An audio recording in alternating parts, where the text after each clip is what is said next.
सभी मित्रों को सादर नमस्कार। मित्रों, आज के इस वीडियो में हम कक्षा 6 की हिंदी की पाठ्यपुस्तक बसंत से कृष्णा सोबती जी द्वारा लिखित संस्मरण बचपन के अभ्यास प्रश्नोत्तरों को देखेंगे। मित्रों, अपने पिछले वीडियो में हमने इस पाठ को विस्तार से पढ़ा और देखा लेखिका ने अपने बचपन के दिनों के अपने खाने पीने, अपने पहनावे को किस प्रकार से इस पाठ में वर्णन किया है, अपनी यादों को हमसे शेयर किया है। इस संस्मरण पर आधारित कुछ प्रश्नोत्तर हैं, उनका हम यहाँ पर इस वीडियो में अध्ययन कर रहे हैं बिना देरी किए हुए। आइए देखते हैं प्रश्न संख्या 1। उम्र बढ़ने के साथ साथ लेखिका में क्या बदलाव हुए हैं, पाठ से मालूम करके लिखो। तो हमने पाठ पढ़ा था, उसका वीडियो बनाया है, उसको लिंक मैं आपको इसी वीडियो के डिस्क्रिप्शन बॉक्स में दे दूंगा, वहाँ से आप उसको देख पाएंगे। मित्रों, उत्तर देखेंगे। उम्र के साथ साथ लेखिका के पहनावे में जमीन आसमान का अंतर आ गया है, मतलब बहुत ज़्यादा अंतर आ गया है। बचपन में लेखिका रंग बिरंगे कपड़े पहनती थी और उसको रंग बिरंगे कपड़े पहनना बहुत पसंद था।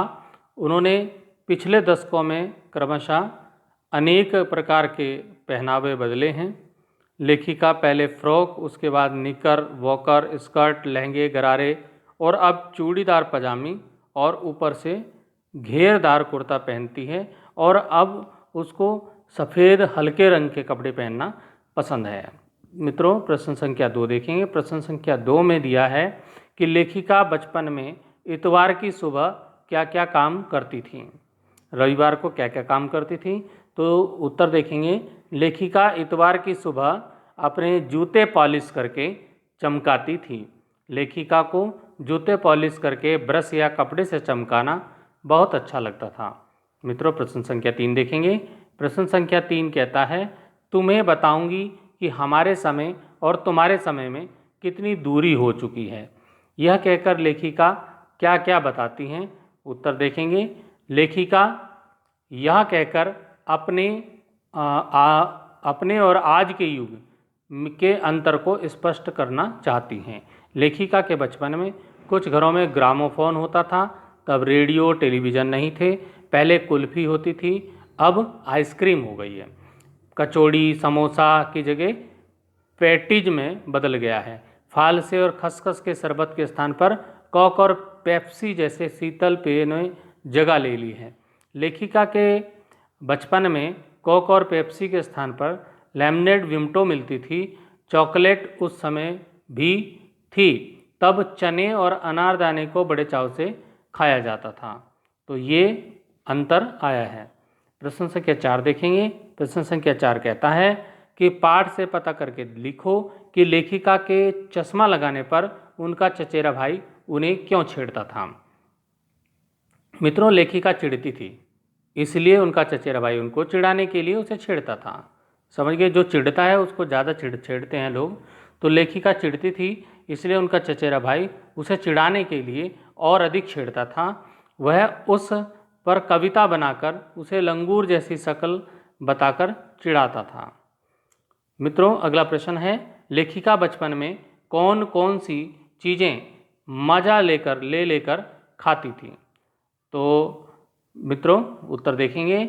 लेखिका बचपन में चॉकलेट को बड़े मज़े लेकर खाती थी। उनको सप्ताह में एक बार चॉकलेट खरीदने की छूट थी। लेखिका चॉकलेट को साइड बोर्ड पर रख देती थी और फिर बिस्तर में लेटकर मज़े से खाती थी, मतलब खड़े खड़े चॉकलेट को नहीं खाती थी।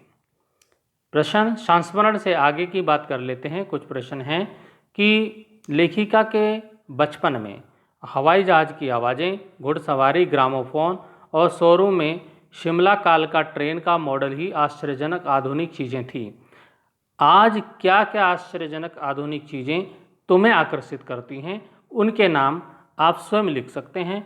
मित्रों, जो आजकल चीज़ें हैं उनका थोड़ा सा हम यहाँ पर वर्णन कर लेते हैं। आज हमें निम्नलिखित आश्चर्यजनक और आधुनिक चीज़ें आकर्षित करती हैं। एक तो तेज़ रफ्तार वाले लड़ाकू विमान, भूमि पर तथा भूमिगत metro train, computer, internet, mobile, robot, motorcar, bike, ये सब आजकल के ज़माने में आ गए हैं। इनके प्रति हम आज ज़्यादा आकर्षित होते हैं। मित्रों, अपने बचपन की कोई मनमोहक घटना याद करके विस्तार से लिखो। तो ये मित्रों, ये अपने बचपन की कोई घटना आप यहाँ पर लिख सकते हैं याद करके। ये ज़रूरी नहीं है कि जो उत्तर इसमें दिया है वही आप लिखें, ये तो मैंने कहीं से लिया है, तो आप इसको देख सकते हैं। एक बचपन की घटना आप अपने जीवन की लिखें। तो बात नवंबर 2015 की है, जब मुझे अपनी जिद पर पश्चाताप करना पड़ा। मेरे पास कपड़ों की कोई कमी नहीं थी, पर मैंने पिताजी से कहा कि मार्च की परीक्षा में अच्छे अंक लाने के बाद भी आपने अब तक कोट पैंट मेरे लिए नहीं बनवाया, क्योंकि मेरी कक्षा में कुछ बच्चों के पास कोट पैंट था और वे प्रायः पहनकर आते थे।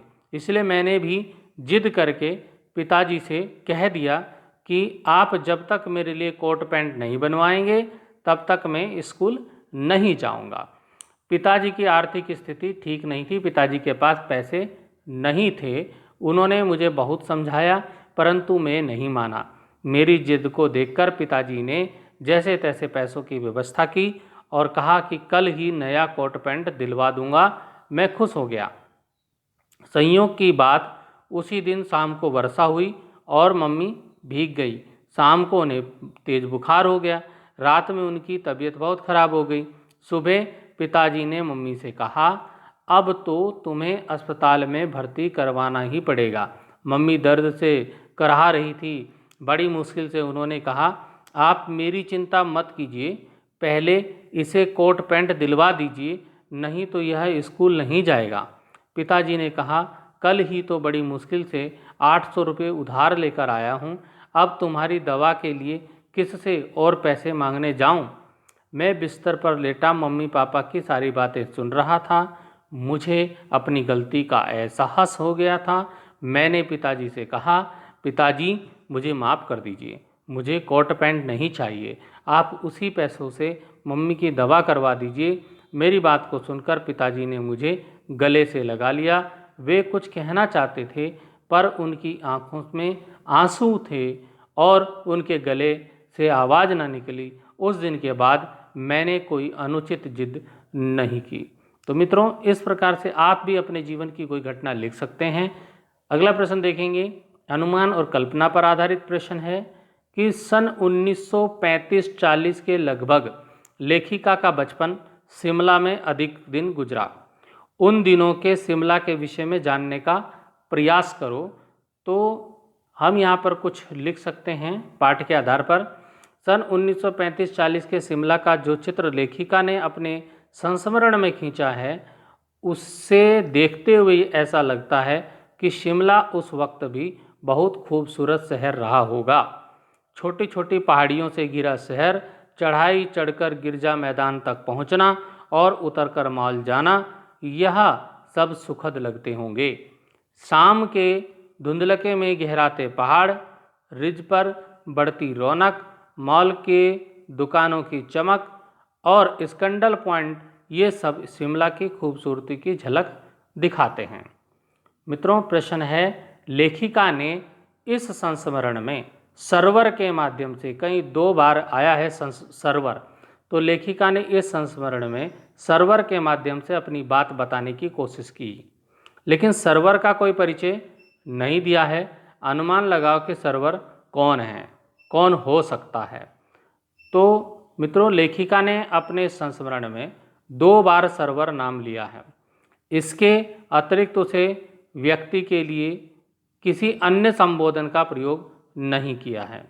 अतः संभव है सर्वर कोई पत्रकार या उनकी जीवनी के लेखक रहे हों, जिन्हें वह अपना जीवन वृत्त सुना रही हैं। मित्रों, प्रश्न है भाषा की बात। क्रियाओं से भी भाववाचक संज्ञाएं बनती हैं, जैसे मारना से मार, काटना से काट, हारना से हार, सीखना से सीख, पलटना से पलट और हड़पना से हड़प आदि भाववाचक संज्ञाएं बनी हैं। तुम भी इस संस्मरण से कुछ क्रियाओं को छांट कर लिखो और उनसे भाववाचक संज्ञाएं बनाओ। तो इस प्रकार यहाँ पर कुछ भाववाचक संज्ञाएं आपके सम्मुख हैं, आप देख लीजिए। यहाँ पर ये क्रिया है और यहाँ पर भाववाचक संज्ञाएं हैं, जैसे कि दमकना से दमक, लिखना से लिखाई, घटाना से घटाओ, सजाना से सजावट, गाना से गान, सोचना से सोच, दौड़ना से दौड़, पीना से पान और पहनना से पहनावा। तो अगला प्रश्न हमारे पास है मित्रों, प्रश्न है 4 दिन कुछ व्यक्ति 1 लीटर दूध आदि शब्दों के प्रयोग पर ध्यान दो तो पता चलेगा कि इनमें 4, कुछ और 1 लीटर शब्द संख्या या परिमाण का आभास कराते हैं, क्योंकि ये संख्यावाचक विशेषण हैं। इसमें भी 4 दिन से निश्चित संख्या का बोध हो जाता है, इसलिए इसको निश्चित संख्यावाचक विशेषण कहते हैं।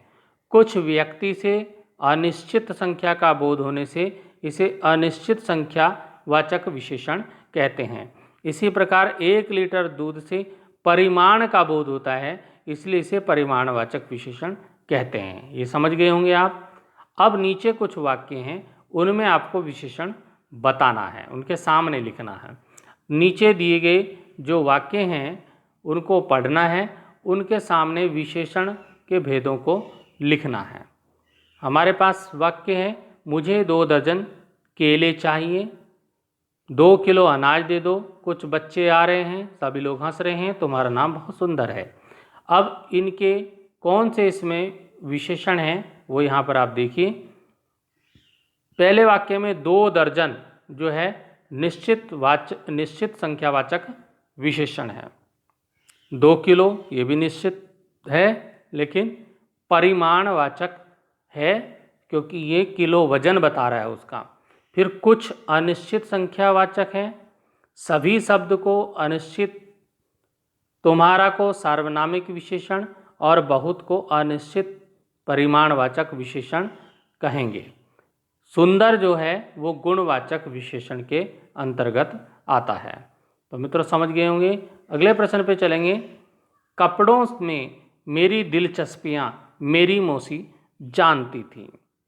इस वाक्य में रेखांकित शब्द दिलचस्पियाँ और मौसी संज्ञाओं की विशेषता बता रहे हैं, इसलिए ये सार्वनामिक विशेषण हैं। सर्वनाम कभी कभी विशेषण का भी काम करते हैं। पाठ में ऐसे 5 उदाहरण छांटकर लिखिए। तो मित्रों यहाँ पर जो हैं पाठ से सार्वनामिक विशेषण यहाँ है अपने बचपन, तुम्हारी दादी, हमारे तुम्हारे बचपन, हमारा घर उन दिनों और मेरे चेहरे। तो इस तरह से आप लिख लेंगे। अब गद्यांश पर आधारित कुछ प्रश्न भी पूछे जाते हैं इस पाठ से, हम इनको भी जरा फटाफट से शीघ्रता से देख लेते हैं।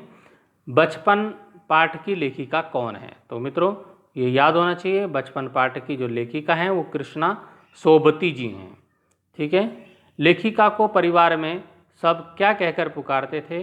तो मैंने पाठ को जब पढ़ाया तो बताया था, लेखिका को सब परिवार में जीजी कहकर पुकारते थे। कन्फेक्शनरी काउंटर पर क्या मिलता था?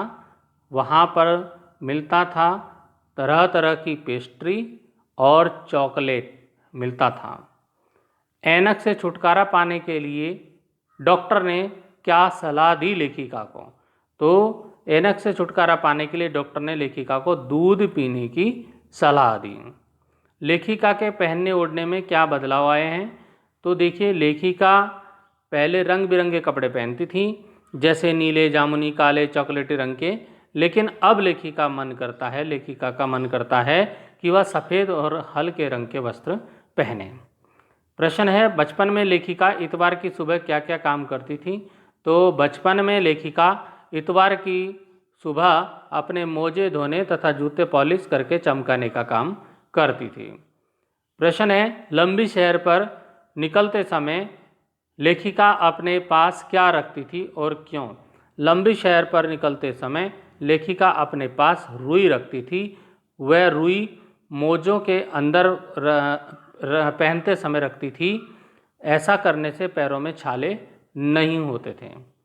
शनिवार को लेखिका व उसके भाई बहन को क्या पीना पड़ता था?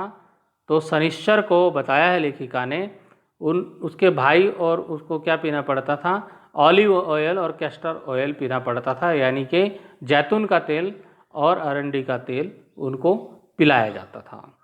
लेखिका के बचपन की कौन कौन सी खाने की चीज़ें अब बदल गई है? तो मित्रों, लेखिका के बचपन की कुल्फ़ी अब आइसक्रीम हो गई है, कचौड़ी समोसा पेटीज में बदल गए हैं, और वहीं शहतूत फल से खसखस के जो शरबत हैं वो अब कोक पेप्सी के रूप में बदल गए हैं। मित्रों, प्रश्न है, लेखिका को चश्मा क्यों लगाना पड़ा?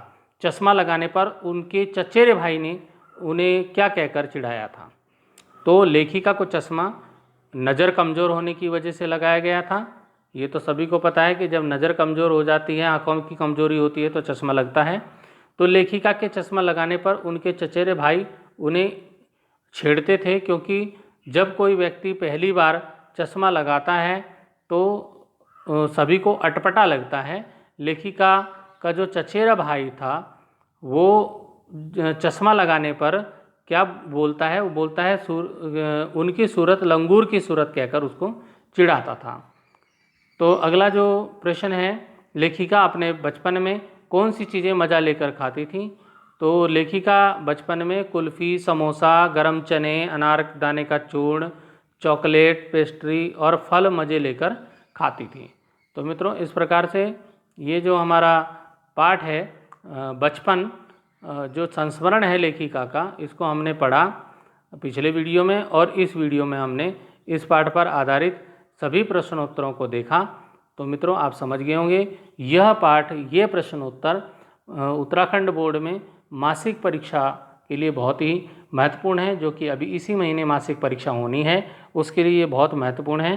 तो इस पाठ के प्रश्नोत्तर आप ध्यान से देखिएगा, उनको याद कीजिएगा और अच्छे अंक लाइएगा। इन्हीं शुभकामनाओं के साथ इस वीडियो को मैं यहीं पर समाप्त करता हूँ।